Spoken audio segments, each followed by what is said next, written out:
Okay, hi.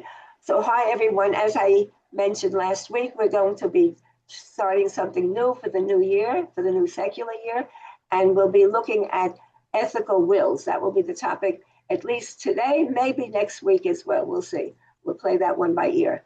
So let me share the screen with you. And so let me really start with I wouldn't call it an apology or whatever, but I discovered this book a few weeks ago, and it was actually a bar mitzvah present to my son, who today is 55, a bar mitzvah present from my sister to my son Zvika. The date is 83, December 3rd, 83, and she says something really very interesting in the words that she mentions here, and she said that this is that they planned to themselves write an ethical will. I don't think that they did, by the way, and she imagines that the parents will do the same. And although I'm working on one right now because of this, but we so far have not done that. And then he's basically saying that a lot of our teachings and stuff like that, my sister is saying that a lot of our teachings are a form of ethical wills, right? But that's not, it's not exactly true. I happened to look at Svarya. There were like 170 different things on Svarya about worksheets and stuff like that. I looked there just because I don't usually like other people's worksheets, and I don't always understand how they work either. But I mean, I understand how a worksheet works, but I'm not sure, how the person using it uses it. But what I was struck by is that there seems to be an interest in this particular topic, and so this particular book is in my library, or it was in my son's library, and I asked him if I could have the book, and he said, yes, but don't throw it out, keep it. So I said, yes, don't worry, I'll hold on to it. So in this week's parasha, right?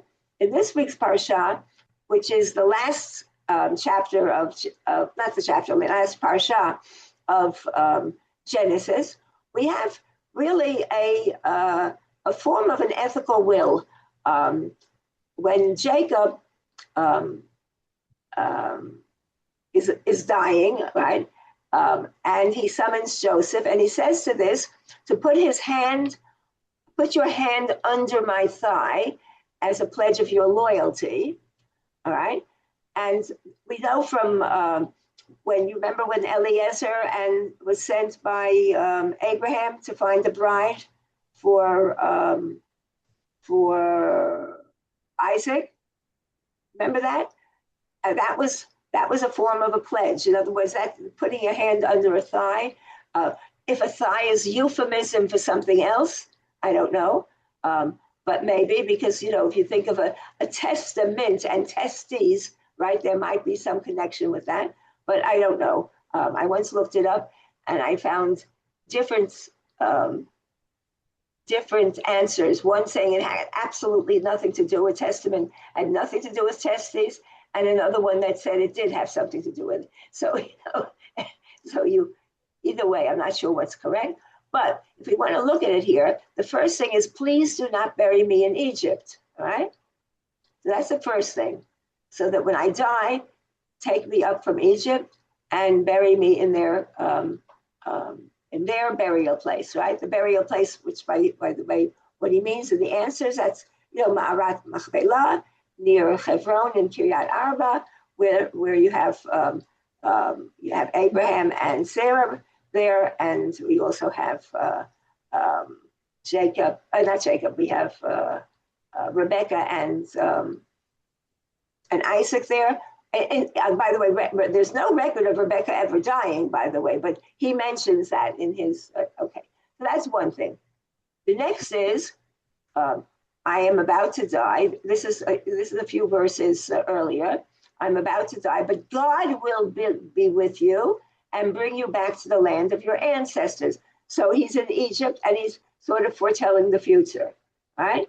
And then you have here, and he blessed Joseph, saying, all right, the God in whose ways my fathers Abraham and Isaac walked, the God who, the messenger, bless the lads, in them may my name be recalled, and the names of my father Abraham and Isaac, and may they be teeming multitudes upon the earth. By the way, there's a lovely song for this in, this is something very often recited on Simchat Torah, when the sons are called up for, children are called up for a special aliyah, and there's a big talit over them, and very often the Chazan sings a special song for them, which is this particular, Hamalach, in English, in Hebrew, Hamalach Hagoel Oti Mekal Ra, right? Hu Yivarech et Hanaarim Ushem Ubishmi something, okay. And then the names of Abraham and Isaac. In our synagogue, when we do that, we also have the mothers as well. We add an extra thing. Okay, next, again, he repeats, bury me with my ancestors, right, where they should be, all right, and gives specific examples, all right. And here's where we find out for the first time that Leah is buried there. We know where Rachel is buried, right? But we didn't know that Leah was buried there, and also that Rebecca was buried there. No mention of either Leah's death or Rebecca's death. So what could you say is his will here? If we had to take out some information, what would you say his will is here?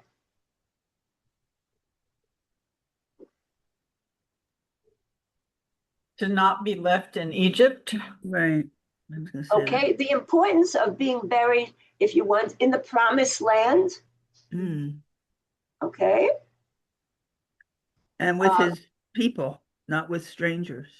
Right, not with strangers, with his own people. So in other words, in a consecrated area, which was bought, by the way, was not stolen. And right. I remember that story. Right. And also blessing the sons, right? Blessings the sons, and telling them that they will be keeping the fathers to many. Right, fathers to many. Okay, so we have two things here. Okay. I just put this in as an example. It happens to be this week's Parshat Shavua. I'm going to spend more time on the haftarah when we come to it. You also have very often, somebody, I think last week as a joke, I don't remember who it was, said you could argue that the whole book of Deuteronomy is one big ethical will. You remember who said that last week? No? Okay, but I'm pretty sure someone said that. I don't think I said it. I think one of you said it. But okay, maybe I'm wrong. But okay. So in Deuteronomy 17, verse 19, it says here, let it remain with him, and let him read in it all his life, so that he may learn to revere his God, Adonai, to observe faithfully every word of this teaching as well as these laws. This is a form of an ethical will to begin with on the part of Moses. To do what? out of context, I know. To the people, right? But telling them what? To observe the laws of the Torah. Right, to continue to observe the Torah and also to learn, to study. Right, to read in it all his life and to learn it, not just to read it, but to learn in it, right? And also from there to learn to revere God, okay? Mm-hmm. All right, and also to observe every word, right? To observe every word, okay? As well as these laws. In other words, that's quite a burden if you think about it, right? Ramban, that's Nachmanides with an N, right? To be as opposed to Rambam with a Mem, which is Maimonides or Nachmanides, writes a letter to his son on the virtue of humility, and it shall be with him, refers to the Torah, all right? And then he goes on. He says he should read in the book and by way of the truth. All right, now, by the way, what sometimes we forget, Ramban is a wonderful, wonderful Bible commentator with wonderful insights, amazing insights. But what we should also remember is that he also had a mystical leaning and maybe one of the founders of Kabbalah. I mean, I don't mean literally founders, but a lot of his teachings talk about the mystery things that we don't necessarily know. Okay, and by way of the truth, and here this is a reference to the mystic teachings of Kabbalah, and it shall be with him, means that the Torah itself will be with him, right? Similar to what it is said, and the Eternal gave Solomon wisdom, and it further said, and Solomon sat on the throne of the Eternal as king. So what we have here is what? In this particular saying of Rambam, this is a form of a letter to his son on being humble, right? But humble by way of why? By way of what? What's going to make him humble?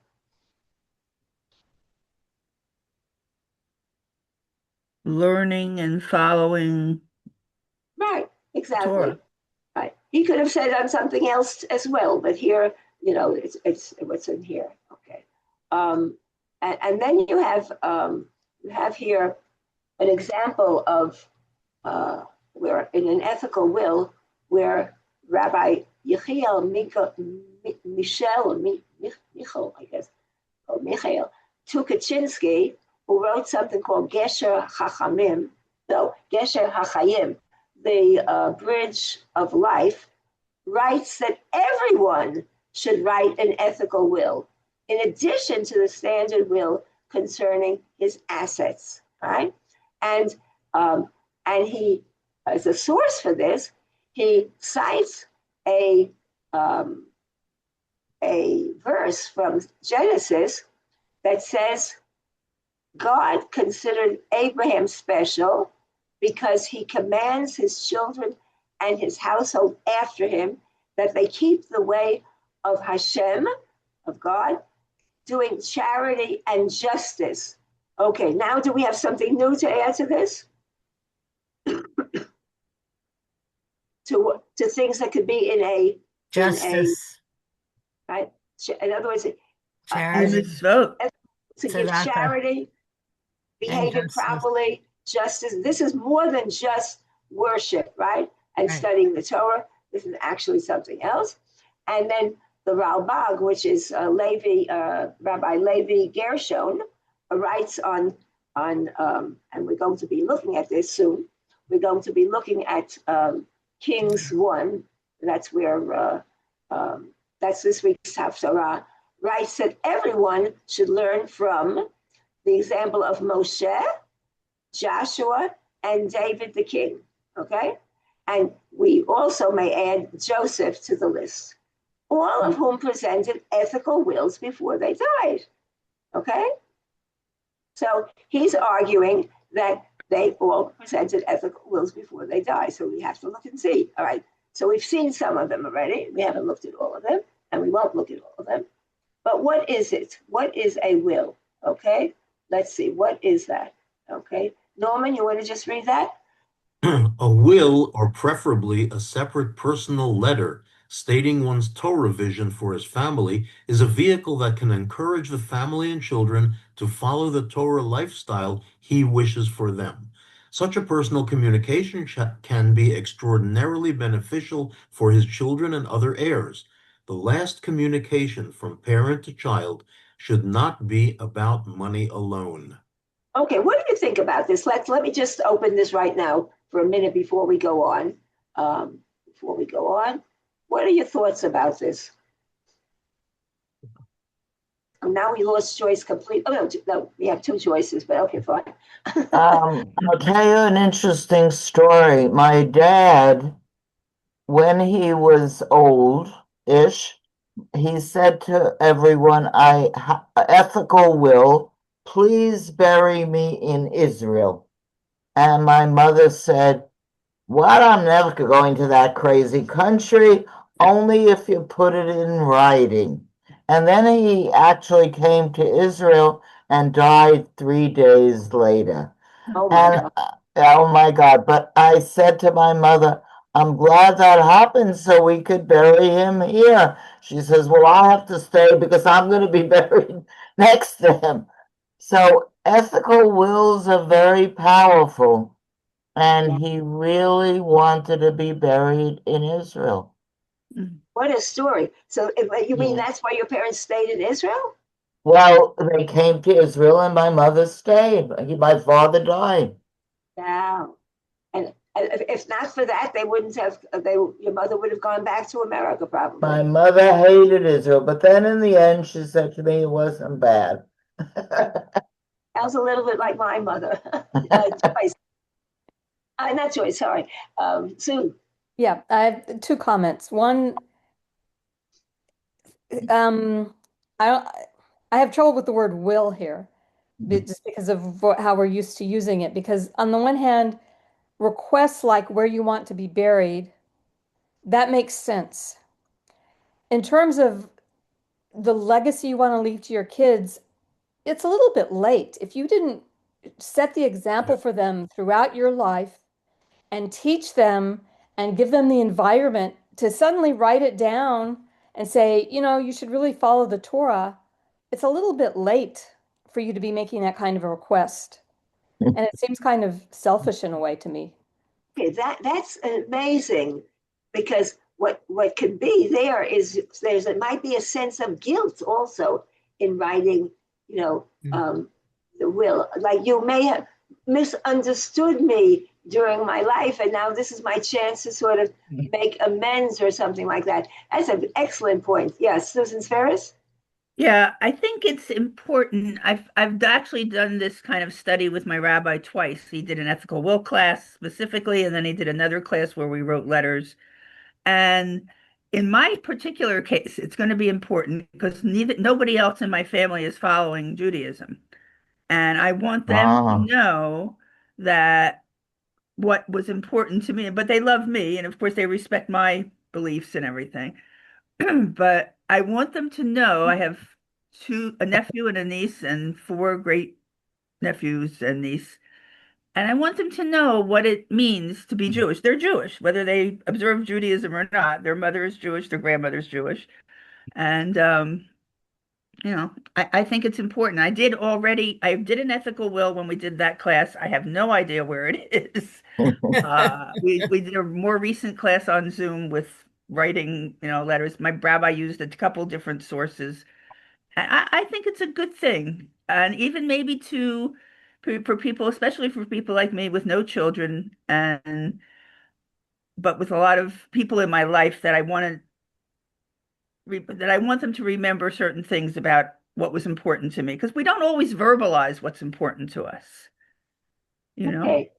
That's an excellent point. And by the way, very often ethical wills are not necessarily directed only to one's immediate family. Sometimes, a great person like a rabbi or somebody might really address it to a bigger amount of people. And by the way, in this book, I didn't read them. I only looked at one or two of the very short ones because I didn't have time. But I plan to dip into it. There are some that are almost 45 pages.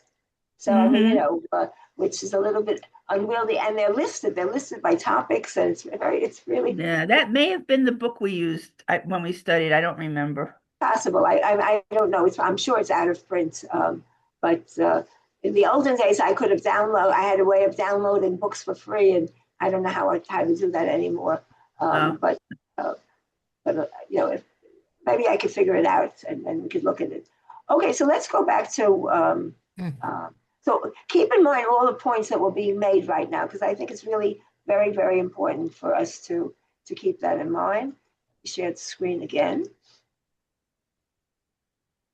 Okay, so Jack Reamer, this is the same person. I found this when I went into, I was looking online to see if I could possibly find his book. So I Googled ethical wills and Jack Reamer, and they directed me actually to Svaria, which is funny because and that's when I found other things as well. So this is what this one says. Norman, you want to read again? Just continue reading. Sure. To my son. To my son, money is only a goal and not an end in itself. Your grandfather taught me that a man should earn his money till the age of 40, enjoy it till 50, and then give it away. That a man who dies rich is a failure as a human being. I say this because I know that your abilities will make you a wealthy man materially, but my real desire is that you be rich in heart and soul. Okay, this is a very short, to the point, and does it resonate with any of you, by the way? Yeah. Yeah. Yeah. Barbara? I would like to think that nowadays the ages shouldn't be 40, 50, because I Oh, don't know when he wrote this, but right, it right, seems like I might need my money after I'm 40. I'm still raising, I didn't have kids till I was 40. right. Okay, make it till 80 or 90, okay? I was going to say 60, 70, that kind of thing, but yes. No, but what I've is it? changed it. Dies rich is a failure as a human being. It's really interesting. I don't know if any of you have been reading articles lately about when should we be sharing, should we be helping our children when we need it or leave them money afterwards? I don't know if you've been coming across articles like that in the New York Times or various places. I have. And it's really very interesting if you think about it. So that if you die rich, right, and your children have been struggling all their lives, and now all of a sudden at ages 50 and 60, they now inherit money when they don't really need it, right, as much as they did when they were younger, that's you failed. I mean, I'm just reading, the way he's putting it here. Anyway, I think it's actually really very interesting, but it's an anti-materialistic for sure, right? And then there are some questions here. How does the author define real wealth, right? Give it away rather than spend it. And what social justice themes emerge from this text? What does that mean? I don't see any social justice here. Well, I think in the States right now, there's a lot of talk, at least, about taxing the wealthy more because to help others in society instead of the tax cuts for everybody else and the wealthy getting more money. So I understand where this is coming from. I mean, Right. we have all these oligarchs now, and all they really seem to care about is making more money. Mhm. Right. Okay, good. Okay. So here, let's start out right now with two things. First of all, I was Googling for pictures, and I couldn't find anything, by the way. I got so much Christian stuff and whatever, but I came across this. And actually, I believe I've used this particular phrase, quotation in the past when I was teaching about death. So Isaiah comes to Hezekiah when he's sick, and he says to him, "Thus saith the Lord, set thine house in order, for thou shalt die and not live." Right? And then you can see here some sort of a, right? Some Wow. sort of document here, right? Right. A whole bunch of documents, but okay. So it could be a safer Torah, or it could be, it could be something he's done right. So again, going back, set thine house in order, right? We are all going to die, right? That's the only thing we know. What's the famous quotation? That the only thing you can be sure of is Death and Death and taxes. taxes. taxes, right? Okay, so here we have another idea, which is set your house in order.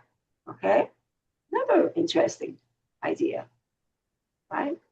Okay, so what we have here is this week's haftarah. As I mentioned, this is the last Shabbat. This is the last parsha. This parsha is the last one of Genesis, and we're now move on next week to the book of Shemot. And so this is the haftarah. Sue, Reese, you want to read this? Sure. When David's life was drawing to a close, he instructed his son Solomon as follows: I am going the way of all the earth. You will be the man in charge, if you act with determination. Keep the charge of the eternal your God, walking in God's ways and following God's laws, commandments, rules, and admonitions as recorded in the teaching of Moses, in order that you may succeed in whatever you undertake and wherever you turn. Then God will fulfill the promise that was made concerning me. If your descendants are scrupulous in their conduct and walk before me faithfully with all their heart and soul, your line on the throne of Israel shall never end. Okay, wait, let's stop right here because the next part is completely has a different tone. Okay, so what's the context here of the beginning? He's dying. Okay, Your descendants, your okay, place in history will continue. okay. In other words, so what I'm telling you, you have to also pass on to. Yeah, it's setting a condition. And It's also an if then, right? It's a condition. Right. If you're then, okay. So he's actually in his last words. He's actually doing what something that Sue Reese probably does not like, right? Right. What is he doing? he's telling him that he needs to follow God's ways. He needs to be devoted to God. But if they're not, If Yeah. not, then it could be the end of the line. fine, yeah, okay. And notice that it's God's ways, laws, commandments, rules, everything, right? Whatever's in the teaching of Moses. In other words, going back to Moses. In other words, we're in a long tradition, and there's a God in there as well. Okay. Now we have something completely different, and this is the question, right? This is the question: does this belong in an ethical will? It is his last words.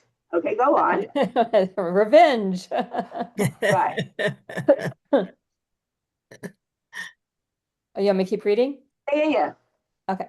Further, you know that Yoav, son of Tsuriah, did to me what he did to the two commanders of Israel's forces, Abner, son of Ner, and Amasa, son of Yeter. He killed them, shedding blood of war in peacetime, staining the girdle of his loins and sandals on his feet with blood of war. So act in accordance with your wisdom, and see that his white hair does not go down to Sheol in peace. But deal graciously with the sons of Barzillai the Gileadite, for they befriended me when I fled from your brother Absalom. Let them be among those that eat at your table.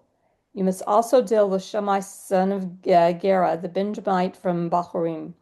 He insulted me outrageously when I was on my way to Machanaim, but he came down to me at the Jordan, and I swore to him by God, I will not put you to the sword. So do not let him go unpunished, for you are a shrewd man, and you will know how to deal with him and send his gray hair down to Sheol in blood. So David rested with his ancestors, and he was buried in the city of David. Okay. Now we know where Trump got this ethical will, that if someone insulted you, you better get rid of him. Okay. By the way, did you mention our without mentioning names? Our prime minister. I started It's a to. revenge agenda. Right. Okay. Prevention agenda. Right. Exactly. Actually, I'll call it that here. And our without mentioning names. The ones that spent New Year's together, those two. Right. Okay. So, what do you think of this? Does this belong? No, I'm very serious. I mean, does something like this belong in an ethical will? First of all, what's ethical about it? But okay. Right. There's nothing ethical about that second part. Yeah, it's more like political instructions, and his just happens to be his son who's the next in line. Right. First of all, what is he doing to Solomon? He's giving him his orders on what to do first or next when he's king.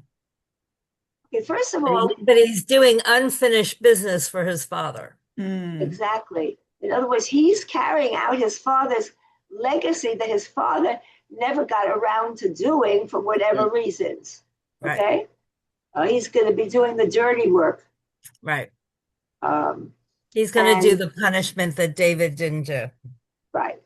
And not only that, but the case of Shimei, the son of Gera, the Benjaminite, who insulted him. He was like, it was somebody basically, da, da, da, da, you know, that sort of thing. And he said he's going to act like a real decent person and he's not going to punish him. Everyone said he should punish him. He said, no, no, no, I'm better than that. But now we see that he's not better than that, right? All these little minor things that might have bothered him, and we don't know what else. We don't know what else. And at the same time to deal graciously with the sons of Barzillai. And what's really interesting when we continue to read, and when Solomon wants to offer special things to Barzillai, to give him a position in the government, he turns it down. He's not interested in politics, Barzillai, right? Very interesting. So, but my question is, does something like this belong? Does unfinished business belong in a will, whether it's good or bad? Well, when you're a king, I don't know. Kings have different responsibilities than the rest of us have. Okay. You know? I mean, but But it's also instructions that make David look like the good guy and Solomon's going to be the bad guy because he's doing all this punishing. So it's sort of like setting him up in an Yeah. unethical way, in a way. I mean, Yeah. Yeah, I mean, most of the unfinished business is business that David, for whatever reason, right.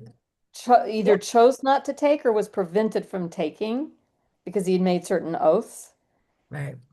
And therefore he needs his son to carry the dirty work out for him. But he's the king, but he is David. Yeah, well, David does a lot of things that are not very Yeah. kingly. Yeah, Right. right. Notice what he's doing here. In accordance with your wisdom, he's flattering his son, who's known for his wisdom, right?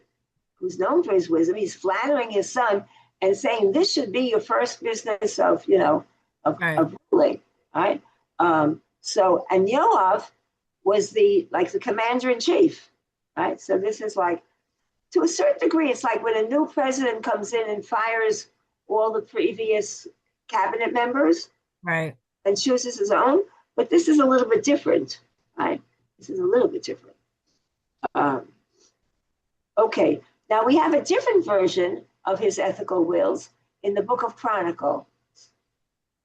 Of course, because they're trying to whitewash him. They Okay. agree that the version in Kings is problematic. All right, so let's see what's in here. Louise, you want to read this? Sure. David assembled all the officers of Israel, the tribal officers, the divisional officers who served the king, the captains of thousands and the captains of hundreds, and the stewards of all the property and cattle of the king and his sons, with the eunuchs and the warriors, all the men of substance, to Jerusalem. Okay, so what's the first thing that we see here? He's summoning the court. The court. It's not just his sons, right? Right. His legacy is going out to the entire country. Well, not the entire country. Well, all the leaders. All the leaders, right? Yeah. Okay. All right. King David rose to his feet and said, "Hear me, my brothers, my people. I wanted to build a resting place for the Ark of the Covenant of God, for the footstool of our God, and I laid aside material for building. But God said to me, 'You will not build a house for my name, for you are a man of battles and have shed blood.' The eternal God of Israel chose me of all my father's house to be king over Israel forever. For God chose Judah to be ruler, and of the family of Judah, my father's house, and of my father's sons, I was the preferred choice to be crowned king over all Israel. And of all my sons, for many are the sons God gave me, my son Solomon was chosen to sit on the throne of the kingdom of God over Israel. I was Okay, told, but let's stop right now for just 1 second. And let's see, what do we have here? How would you describe his voice here? Bragging. To a certain degree, why? To prove his point of what his station in life is, that he's Okay. chosen by God to do all this. Chosen. He's the chosen. Right, he was chosen, right? Not He's the chosen. but of all my sons, right? I'm sorry, of all my brothers, right? Okay, Of my father's sons, I was the choice. but again, it's like not by the elder. right. It's And he not was, by the way, he was the runt of the house, if you remember. right. Not only was the runt of the house, but they did not even want to. The brothers sort of hated him. We could talk about that another time. But the brothers sort of did not like him for all sorts of reasons. Okay, Sort of like Joseph and his brothers. very much like Joseph and his brothers. Absolutely, absolutely. In fact, I heard a lesson today that made me want to build a chart for this particular class, but I didn't really see how it fit into ethical wills. But Right. there's so many comparisons between David and Joseph, but also between David and Jacob, the father, because I think to a certain degree that might be the reason why this haftarah was chosen to illuminate this week's parsha. Okay, so let's go on. I was told. I was told it will be your son Solomon who will build my house and my courts, for I have chosen him to be a son to me, and I will be a father to him. I will establish his kingdom forever if he keeps firmly to the observance of my commandments and rules as he does now. And now, in the sight of all Israel, the congregation of God, and in the hearing of our God, I say, observe and apply yourselves to all the commandments of the eternal your God, in order that you may possess this good land and bequeath it to your children after you forever. And you, my son Solomon, know the God of your father and render service with single mind and fervent heart. For God searches all minds and discerns the design of every thought. If you reach out, God will be available to you. But if you stop trying, God will abandon you forever. See then, God chose you to build a house as a sanctuary. Be strong and do it. Doesn't Okay, that go against what we just read when he gave him this agenda list? okay. First of Well, all, so you want it to goes explain against the King's Version in a lot of ways. Yeah. 1 Chronicles tends to leave out, not tends to, deliberately, I would say even, leave out anything that could possibly be offensive to David. They really whitewash him. There's nothing there about Bathsheba, nothing about Absalom's rebellion. In other words, nothing about Tamar and Amnon and Tamar. Yeah, even about how Solomon became king, because Right, the cheating in a that we way, David was tricked into letting him become king. right. So in their eyes, David could do no wrong, and the seed and the generation of of uh, of not the generation, the descendants, descendants of David. They're only doing good, right? Right. No, so but let's look at some of the things here, which later do fall into ethical wills, right? So first of all, observance of commandments. Right. For what purpose? To be able to possess the land and bequeath it to your children. Okay, so again, so the land is very important here. Okay, and the last part is to serve Serve God. God. Right. Okay, so we have here, and again, if you don't, God will abandon you. All right, Right. there's a little bit of a threat there. The question is, should there be a threat in an ethical will?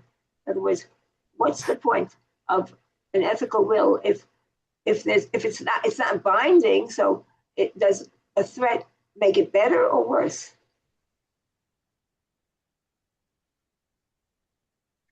Well, it's probably a way to force, in a way, them to follow what you're saying. Like, if you don't do this, then this will happen. Well, it's also a Um, matter of human nature, because if, yeah, people are very imperfect, and if you add a little bit of stick to the carrot, it may make it simply more effective. right, Or God will abandon you forever. right. So that I'm It's a saying, lot so of when we write our ethical wills, should we put in some threat that if you don't,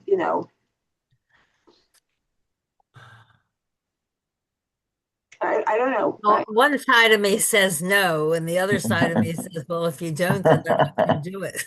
I'm like, Okay, all right, fine. Okay, so what you have here is these are some key ethical themes, right?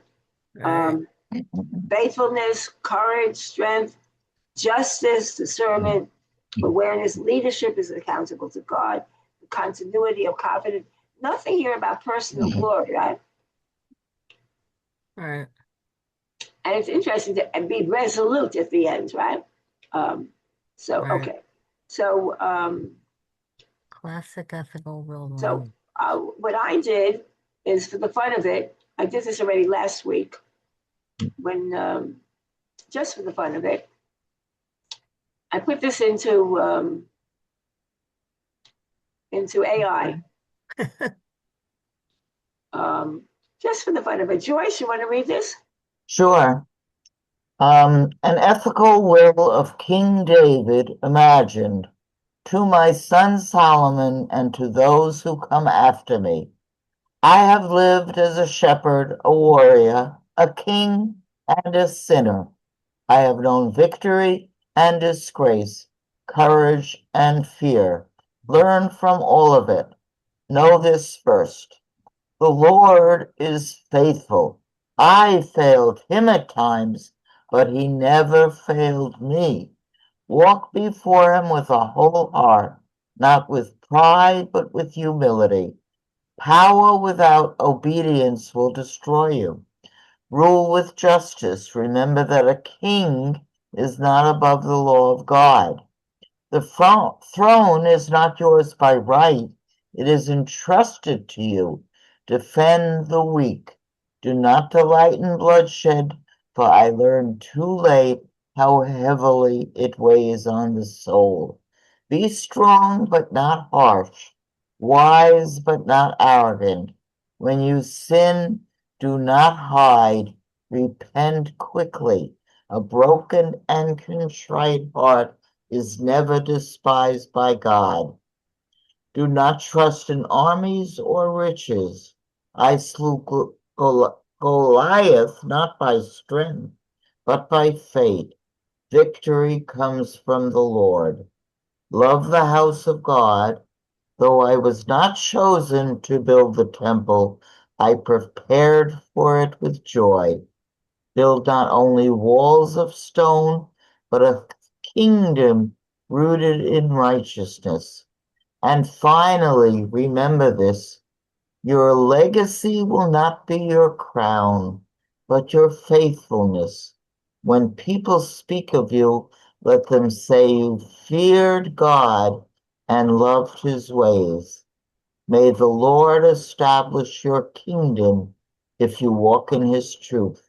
Your father, David, son of Jesse. Okay.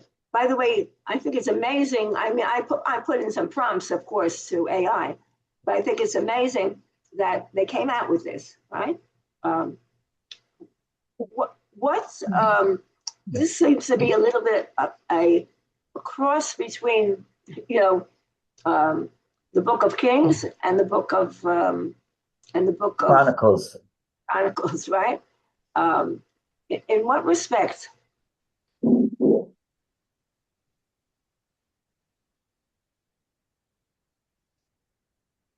And by the way, look at the legacy. What does that remind of us? Your legacy will not be your crown, but your faithfulness. What does that remind of us of an ethical will that we saw earlier?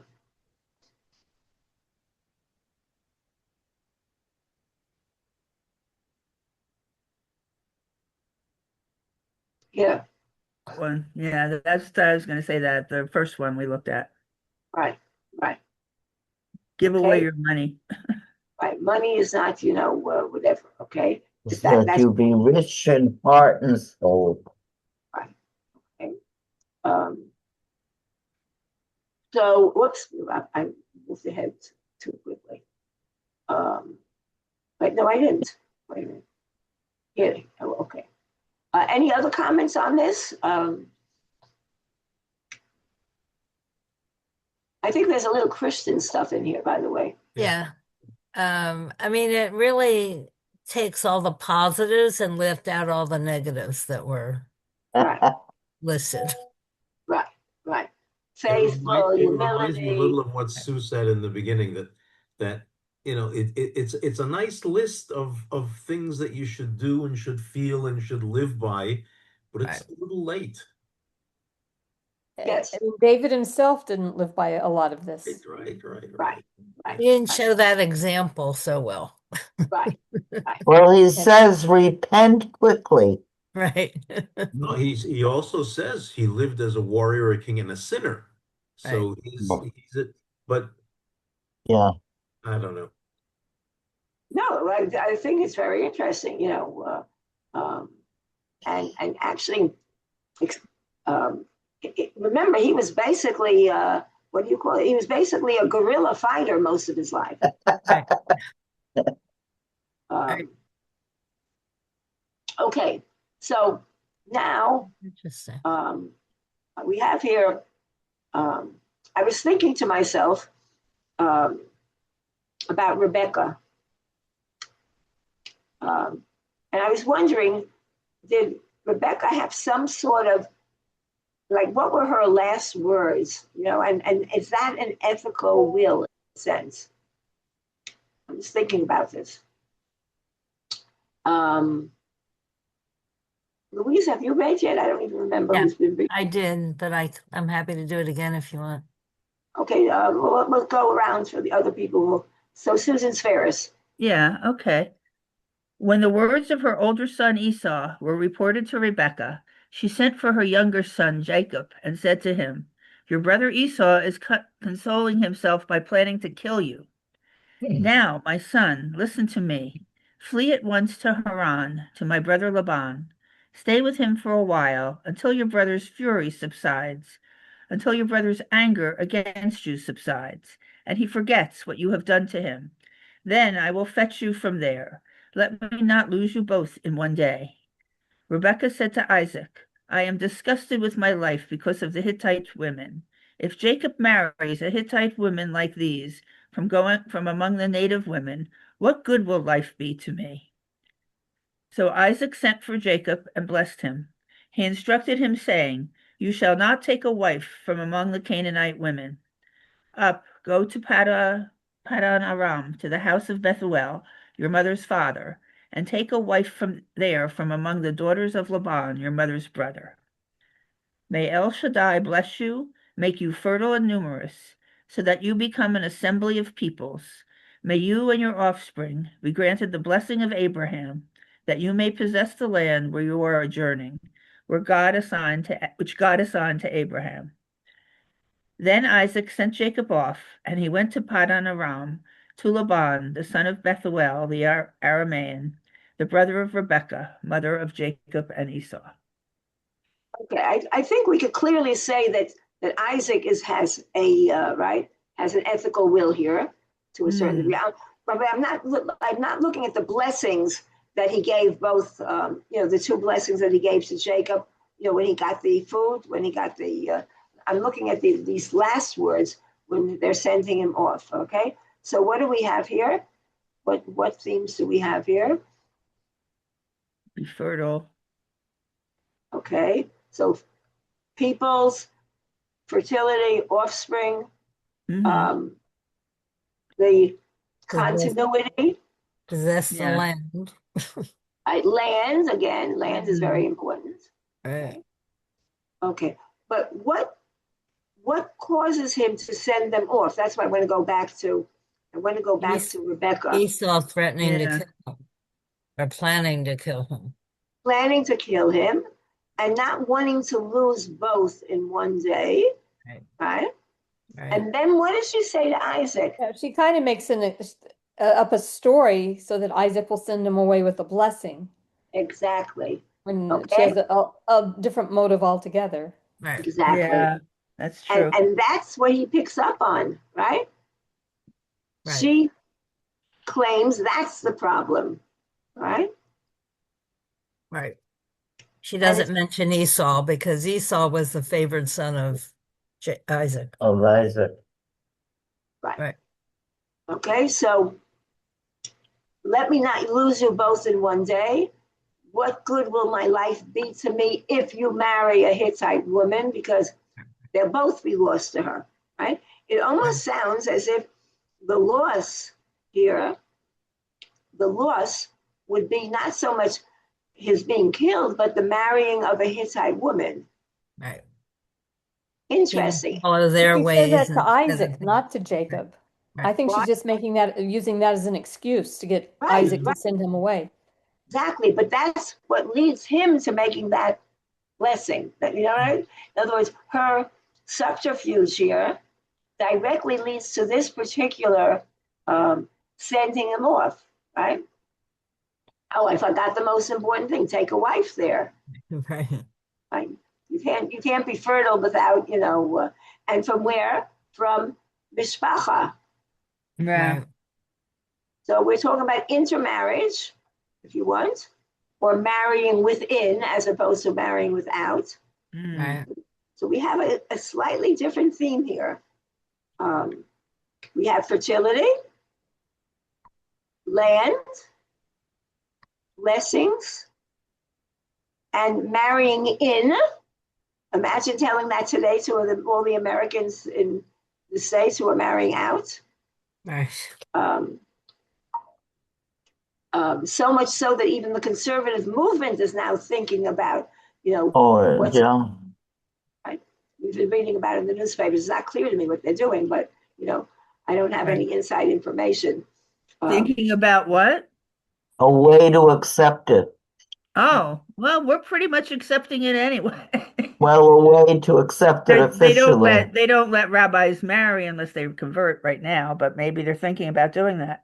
It's not clear. And how do you welcome them in congregation? They're not allowed to come up for an aliyah, but they can participate. If the kid has a bar mitzvah, they are letting him, participate, or her. Yes. Right. The father or the mother who's, was not converted. Okay, so we have here something very, very interesting. It's not exactly So Rebecca lies again. It's not exactly a right. So Ethical, yeah. So death. All right. First of all, her death is never described. There's no, as I mentioned earlier, there's no official last words. And the last words attributed to her about Jacob occurs when she sends him away. And basically, what she says to him is, "Obey, my son, obey my voice, arise, flee to Laban, my brother." Okay? And earlier on, the other thing she said to him when he said that maybe I'll recurse, he says, "Obey my voice." Okay? "Let your curse be on me, obey my voice." Okay, now what I did here too, again, for the fun of it, I did an ethical will for her. Okay, and with that, we'll stop. And we'll continue next week. I'm not sure exactly what we'll do next week with this, but we'll continue again with this next week. So let's have a woman reading Rebecca's last will. Barbara, want to read it? Yes. An ethical will of Rebecca. To my sons and to those who come after me, I was called from my father's house by the God of Abraham, and I followed without knowing where my life would lead. I became a wife, a mother, and a woman entrusted with a promise greater than myself. I loved fiercely, and sometimes I acted out of fear rather than trust. I knew the word spoken to me before you were born, that the older would serve the younger.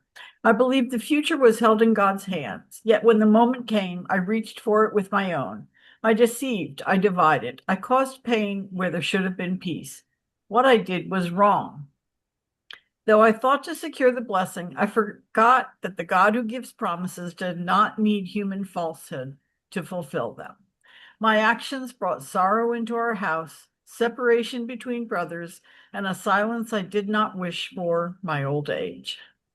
Let this be my lesson to you. Do not confuse zeal for righteousness with righteousness itself. Even good intentions can wound when they are carried by fear. And Stop here for 1 second. So this, I'm trying to address Sue Reese's concern at the very beginning. Okay? In this. Why?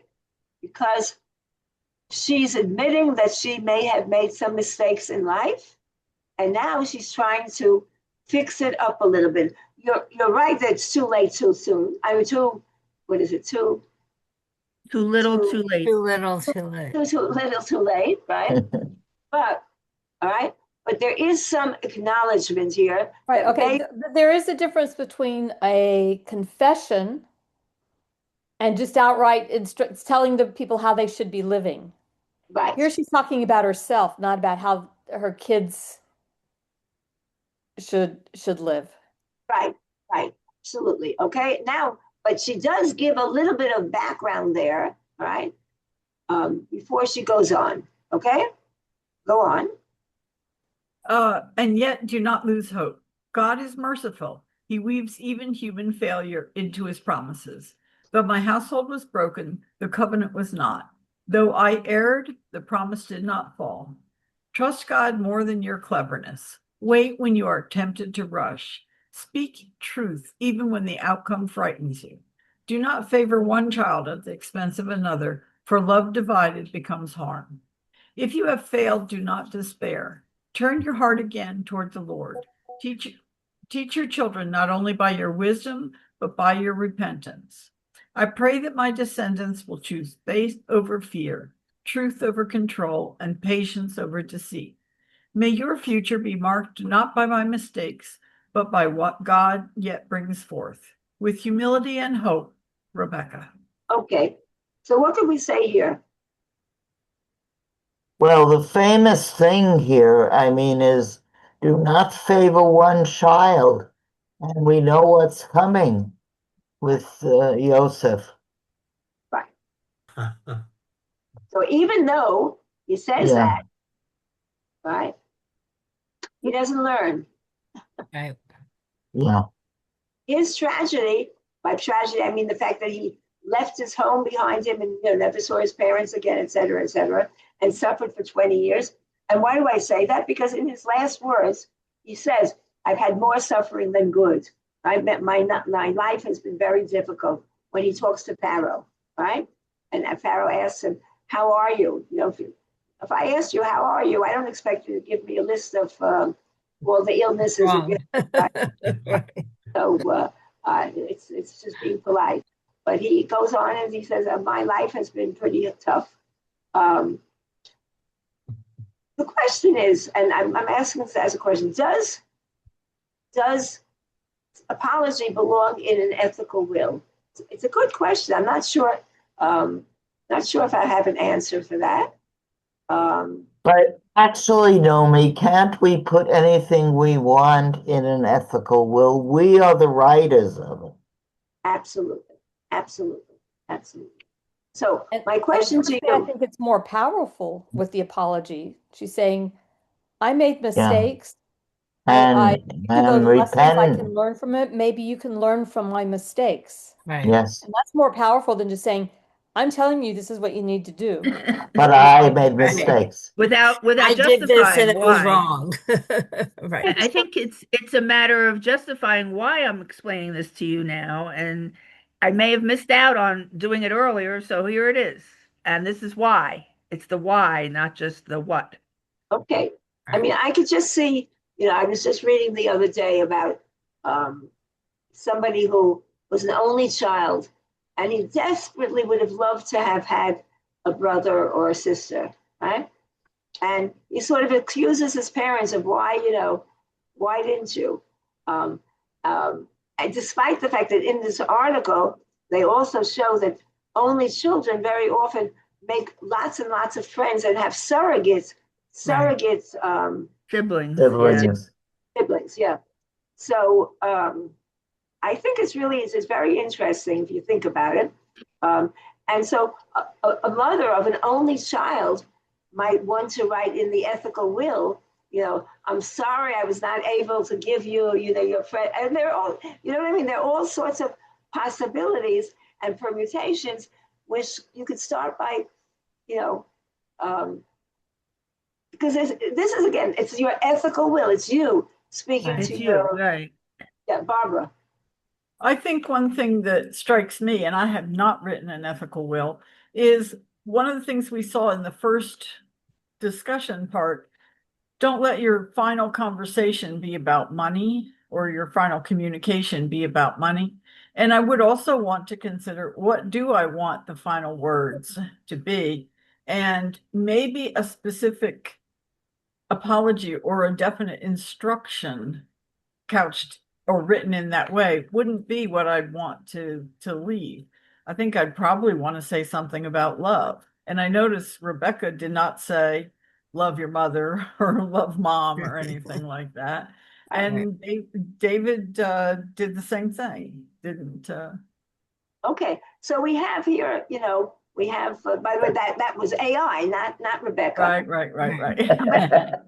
I fed a whole bunch of information into AI to get that one out there. So my question to you is, do you want to continue with this again next week? Yeah. Yeah. I think Yeah. this is one Yes. One more time would be good. Yeah. And it's, so I think at least one more time, we'll see, Yeah. I thought we could take study about a whole bunch of characters, and then I might finally get to Bruria, and then we can see what AI comes up with an ethical will for Bruria. In other words, I thought we could have ethical wills be the topic, but we could also use it as a way of studying different characters. Right. This would be a fun type of thing to do. Okay, so I'll see. Okay. If all goes well, I'll see you next week. Thank Happy New Year, you. all. Much love. Happy New Year. Happy 2026. And Gotta be Norman, better. right? Norman, have a good trip. Safe Yeah, have a travel. nice trip, If Nora. I'm Enjoy your jet-lagged enough, family. I'll join you. Safe travels. Yes. Okay, Thank you. and if you're up in the middle of the night next week, you can still come in. It's 4 a.m. It's okay. Okay, bye-bye.